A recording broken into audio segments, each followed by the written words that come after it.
want to sit and make our precious moments of this Tawheed class storytelling ones. But this needs to be told so you can know what wala and bara is. To know the danger of having a deficiency in the belief of in wala and bara. It must be said like it is by the ulama, by the shuyukh, by the dua, by the Muslims. Why? To discharge our duty before our Lord and free ourselves from guilt before Allah when we meet Him. Diluting this topic makes what every enemy of Islam wants. What is it they want? They want Muslims that appear from the outside like they're Muslims. A name Muslim. On his card is Muslim. But inside they're like a tree trunk that's hollow and rotted out. That's what they want to see. You look at the tree, you think it's nice, it's beautiful, big. You get closer, you see a hole in it, and the slightest breeze or push or touch will blow it down to the ground. That huge trunk that you thought was strong. The enemies of Islam hate this topic with a passion. Why? It's nearly close to impossible to take someone out of Islam into another faith. It happens, I'm not going to deny. But it's extremely rare, very rare. It's very difficult to get a Muslim and take him out of their faith into another faith. Tawheed is very heavy on the hearts. La ilaha illallah Muhammad Rasulullah leaves a deep impact on the heart when one believes in it. A da'iyah told me once that evangelists or missionaries went to a very impoverished, poverty, drought-stricken Muslim town or towns, and they had a crew of doctors and loads of food and medicine, construction workers and equipment. You know how parents are when their kids get sick. They get desperate for help from anyone. They're probably at times willing to do anything for it. They brought these simple vaccinations for the kids and they helped the kids. And when they would help or do anything, they have a picture of what they claim is Isa alayhi salam. And they say, this is from your Lord Isa. They helped them reconstruct their mud houses. They helped them bring food. They helped them every step of the way. In every step of the way, they would tell them, this is from Isa, your Lord. Finally, before they were about to leave, they were done and they thought these people graduated. They thought they had them. They had a goodbye party. They brought generators and they wanted to show them a movie on the projectors. These people don't know what electricity is. Now suddenly they're watching movies on a projector, and the projector brings an image of what they claim is Isa alayhi salam, and the projector brings this image closer and closer. And you know, the picture gets bigger and bigger. And the evangelist tells them, the crusader tells them, this is the Son of Allah, or this is Allah. This is the one who brought and cured and this for you. Just when they thought they had them, one of the leaders of those tribes innocently jumped up in astonishment when he seen what they claim is Allah. He jumped up in astonishment. He said, La ilaha illallah. That's Allah. La ilaha. In astonishment, the word Tawheed came out of his heart and out of his tongue. They had hope, but it didn't work because La ilaha illallah leaves an impact on the heart. It's extremely difficult to take La ilaha illallah out of the hearts. So number one, La ilaha illallah is difficult to take out of the hearts. Number two, many knowledgeable in their falsified scripture, those who really know what they're talking about in their scriptures, feel that a Muslim or even an ex-Muslim is not worthy of joining their religion. We don't want these people. So what's the solution? But we don't want them as Muslims, but we don't want them in our faith. The goal of the haters, the conclusion is, not to take Muslims into their faith, but rather to take Muslims out of their faith.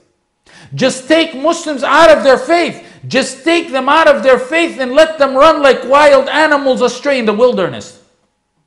This is why they openly intervened in Muslim countries and Muslim curriculums, namely in the lands of the Haramain, our holiest, to remove and dilute this topic of wala and bara in their curriculum. They ordered in particular that the authorities in the lands of the Haramain to remove and change the curriculum of wala and bara in the grade school and even in the universities. This is public facts.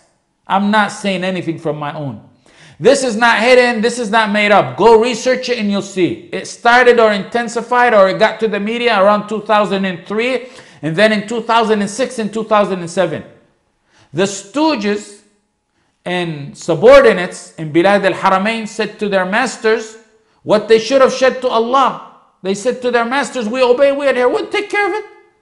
In fact, it got to a point where even Salih al-Fawzan openly and publicly stood up against this matter and objected to the change in the curriculum in public, wrote against it.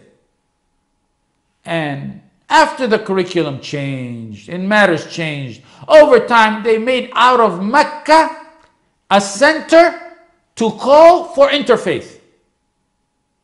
They mask it with this dialogue baloney, but it's really interfaith. I collected and wrote an article on our old site. I don't know what happened to the article.